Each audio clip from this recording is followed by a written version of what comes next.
We're grateful for each and every one of you. Let us know where in the world you're tuning in from. We'd love to hear from you in the comments. Let's begin. The laughter in the crowded bar that night should have drowned everything out, but I caught it. Her voice. Samantha wasn't laughing with me. She was tucked in the corner booth with her coworkers, leaning a little too close to a man I'd never met. His name rolled from her lips like it belonged there. Victor. The way she touched his arm, the way his hand brushed hers, it wasn't innocent. My fiancée didn't even try to hide it.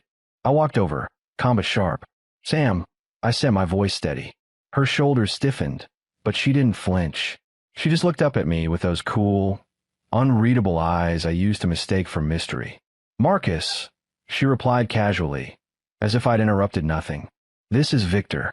Victor extended his hand, smug smile plastered across his face. I didn't take it. Instead, I looked at her and asked, "This what you want now?" Her lips curled in a smirk I'll never forget. Maybe I need freedom. Maybe we should try something less traditional. The words hit harder than a slap, but I didn't show it. She expected a scene. She expected me to lose control in front of everyone. But I wouldn't give her that satisfaction.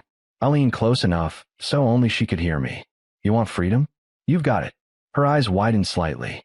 For the first time that night, she looked unsure. The next morning, she brought it up again, trying to wrap her betrayal in logic. She spoke of rules, of respect, of space. She scribbled terms like it was a contract. No lies, no secrets, always safe, honesty above all. I just nodded, memorizing every word. She thought she was in control, but in reality, she'd given me the perfect stage to destroy her illusions. That night, after she went to bed, I sent a single message. Hey Paige, coffee this week? No pressure. Sam and I agreed to something open. Paige, her longtime friend, replied instantly. She actually said yes. Sure, I'm in. One text wasn't enough. I scrolled further. Clara, one of Sam's closest colleagues. Dinner soon. Being upfront, Sam and I are open now. Clara's reply came slower, but it came. Didn't expect that. But yeah, dinner sounds good. By the time I slipped under the covers beside Samantha, her breathing was slow and steady. She had no idea that while she was dreaming of freedom with Victor, I was already building a revenge far darker and far more precise than anything she could imagine. Friday afternoon, I walked into a cafe downtown, sunlight spilling through the glass windows onto the polished wooden tables. Paige was already there, waving me over with that same mischievous smile I remembered from Samantha's college parties.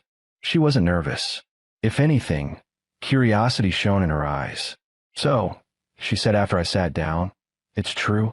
Sam actually asked for all this. Word for word, I replied calmly. She said our wedding depended on it.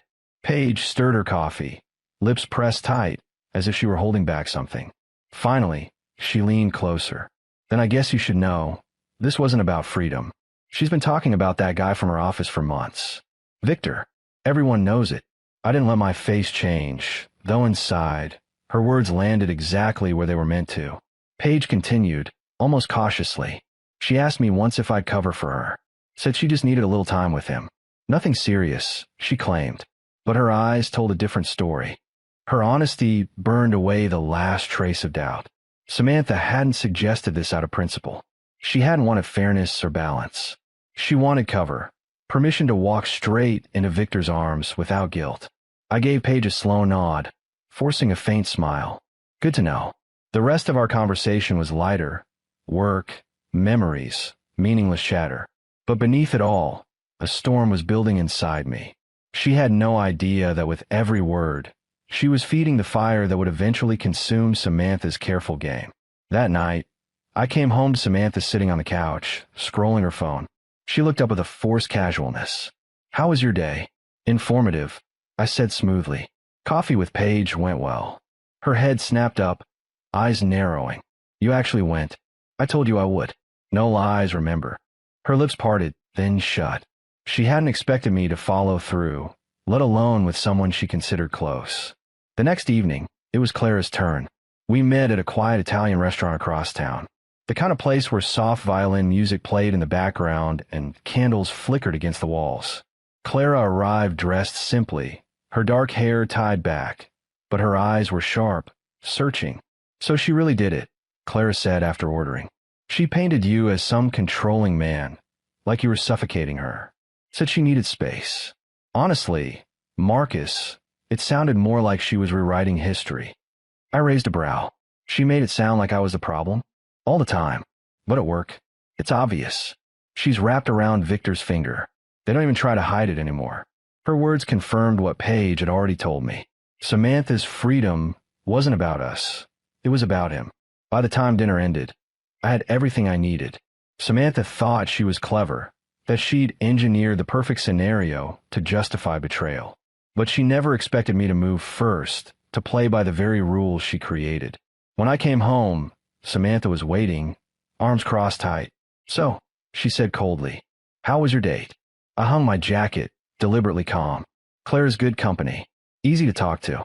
Her eyes flared, a spark of fury she couldn't mask. "You're doing this to hurt me. Don't lie. I'm doing exactly what you said we could do," I replied. "You wrote the rules, Sam. I'm just following them." She shot up from the couch, her voice trembling with anger. "That's not what I meant." "Then you should have been clearer," I said evenly. "You wanted permission, not partnership. The difference is, I don't use people as excuses. You do." Her face drained of color. "You don't know what you're talking about." "Victor," I said flatly. Her entire body froze. The name alone shattered her composure. "You think I don't see it?" I continued, stepping closer. "You don't need breathing room. You need him. You just wanted me to sign off, so you could fall into his arms without guilt." Her lips quivered, but no words came. For the first time, Samantha looked cornered. The silence between us was thick, broken only by her shaky breath. Finally, she whispered, "You're twisting this. It's not like that." "No," I said, my voice low but steady. "It's exactly like that. And now, Sam, you're going to watch me take every ounce of this arrangement and turn it into something you can't control. You want a freedom? I'll show you what freedom looks like." She trembled, caught between fury and fear, unable to respond. She thought this game belonged to her, but I'd already taken it from her hands. That night, as she locked herself in the bedroom, I stayed in the living room, scrolling through my contacts again. Not to line up more dates, no. That wasn't the revenge I wanted. Revenge, I realized, wasn't about matching her betrayal. It was about dismantling the very foundation she'd built her illusion of power on. And by the time I was finished, Samantha Carter wouldn't just lose me. She'd lose the image she'd so carefully crafted. The woman in control, the bride-to-be, the one holding all the cards. Because I wasn't the man she thought I was. I was the man she underestimated. And that mistake would cost her everything. Sunday afternoon, the air in our apartment felt heavy, as if the walls themselves carried the tension. Samantha avoided me all morning, pacing from the kitchen to the bedroom, muttering half-formed sentences to herself. When I finally asked her to sit down at the table, she hesitated, then reluctantly pulled out a chair. "Sam," I began, steady and deliberate, "we can't drag this on. Either we face what this is, or we walk away. No in between." Her eyes narrowed, defensive walls rising. "You're exaggerating. I just wanted space, breathing room before the wedding." I leaned forward, unflinching. Breathing room for who? Victor. Her gaze faltered, the tiniest flicker of panic giving her away. "It wasn't supposed to go anywhere," she stammered. "It doesn't mean I don't love you. It doesn't mean I want to end us." I sat back, letting the silence stretch until it pressed down on her. "You gave me an ultimatum. You tied our marriage to your need for someone else. That wasn't about love. That was about you testing how much control you could keep." Her hands trembled against the table. "So what, Marcus? You're just going to throw away 5 years?" "No," I said evenly. "You did that the moment you tried to replace commitment with convenience. I'm simply refusing to play along." Her composure cracked. She slammed her palm down, rattling the silverware. "I didn't think you'd actually go through with it."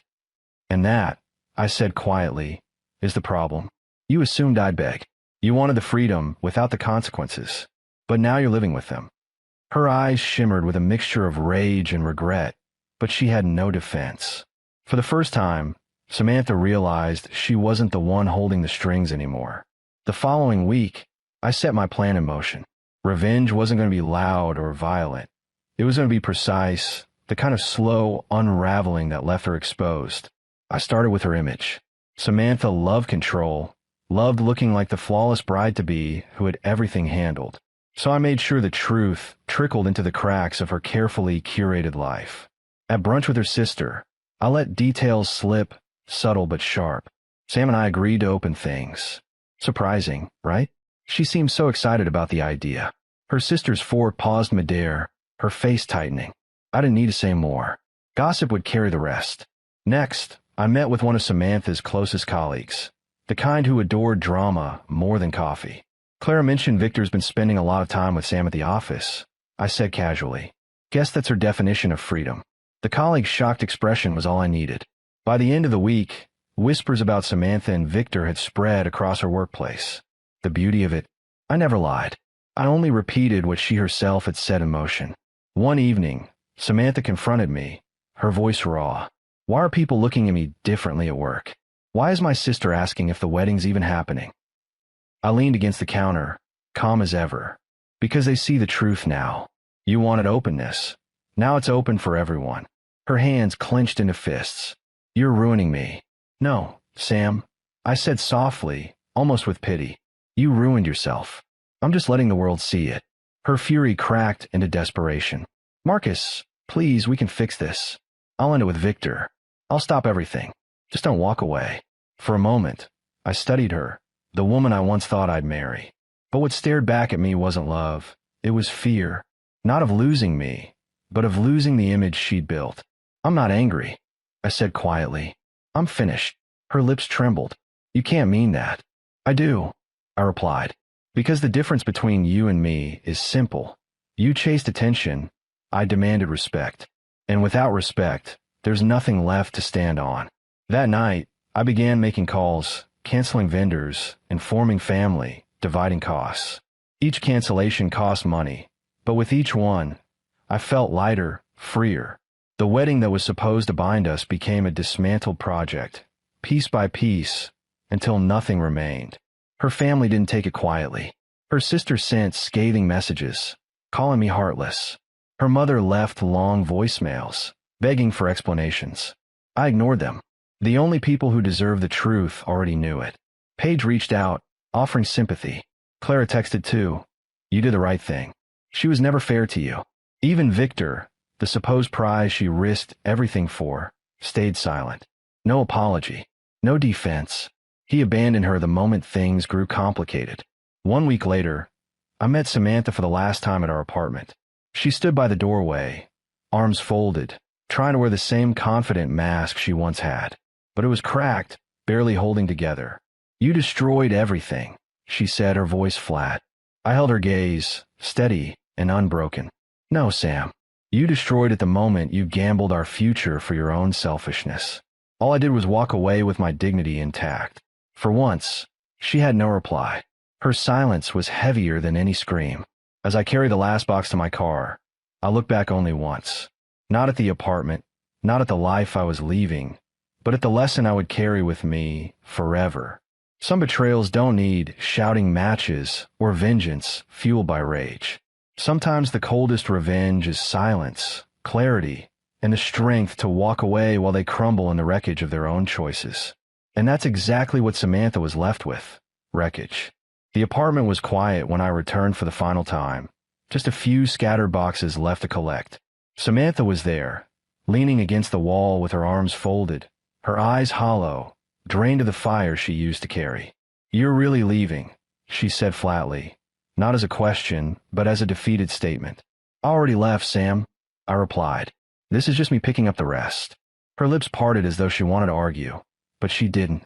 The fight in her was gone, replaced by something colder, regret that came too late. "You could have forgiven me," she whispered, her voice trembling. "We could have fixed it." I set the last box down by the door and turned to her. "Forgiveness only works when someone admits they were wrong. You never did that. You wanted me to carry the blame while you carried on with Victor. That's not fixing anything. That's burying the truth." Her face flushed red, shame and anger colliding. "I made one mistake." I cut her off, my voice sharp but steady. "No, Sam. You made a choice. And choices have consequences. The difference between us is, I accepted mine. You're still pretending yours don't exist." Her eyes shimmered with tears she tried to hold back. For a brief moment, I almost saw the woman I had fallen in love with years ago. The woman who laughed at my dumb jokes, who dreamed of a house with a porch swing and summer barbecues. But that woman wasn't here anymore. She'd been replaced by someone who thought love was negotiable. I carried the box outside and placed it in the trunk. When I came back in, she was sitting on the floor, head buried in her hands. The silence was heavy, broken only by the sound of her quiet sobs. I stood by the doorway, watching her, feeling no joy in her collapse, but no sorrow either. Only clarity. "Sam," I said finally, my voice low but firm. She lifted her head, eyes red and pleading. "You had everything, my trust, my love, my loyalty. And you gambled it away for someone who didn't even stay when things fell apart. That's the cruelest part. Not that you hurt me, but that you hurt yourself, and for nothing." Her lips quivered. "So this is it. This is it," I confirmed. "I'm not walking away angry. I'm walking away free." Her tears spilled over, and for the first time since this began, I felt something, not pity, not anger, but finality. The chapter was closed. I picked up the last box, gave her one last look, and walked out the door. I didn't slam it, didn't shout, didn't linger. Just a quiet exit, leaving her in the silence she had created. Weeks passed. My days grew lighter without the constant weight of suspicion and betrayal. I went to the gym more often, reconnected with friends I'd neglected, even started playing guitar again, a hobby I'd abandoned during our engagement. Life returned, slowly, piece by piece, like sunlight breaking through heavy clouds. Samantha tried reaching out a few times, texts late at night, voicemails that started with anger and ended with sobbing apologies. I never replied, not out of cruelty, but because some doors, once closed, should never reopen. The irony was sharp. The open relationship she demanded ended with her completely alone. Victor was nowhere. Her friends distanced themselves. Her family, once her strongest defenders, began to see the truth she couldn't hide anymore. And me? I didn't need to parade victory. My revenge wasn't about making her suffer. It was about showing her that I couldn't be broken by the game she tried to play. The strongest revenge is dignity. The kind that leaves the betrayer haunted by their own reflection, realizing too late what they've lost. Months later, I passed her by chance at a cafe. She looked smaller, her confidence gone. Our eyes met briefly. She opened her mouth, as if to speak, but I simply nodded politely and walked away. That was the final piece of revenge.